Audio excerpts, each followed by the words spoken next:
tunasambaza mbegu na kisha kufukia na udongo laini na baada ya hapo unaweka nyasi. Unapotengeneza kitalu cha vitunguu, cha kwanza hakikisha uwepo wa maji ya kutosha ya kumwagilia.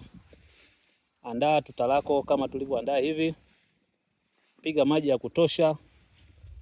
Baada ya hapo sia mbegu zako, baadaye weka matandazo. Lengo la kuweka matandazo ni nini? Cha kwanza ni kutunza unyevunyevu.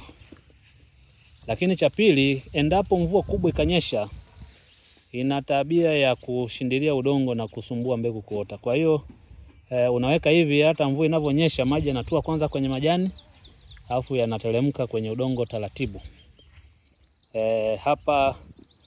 Hapa tunafunika baada ya kusia. Mbegu ikianza kuota tu namna hii unatolea nyasi.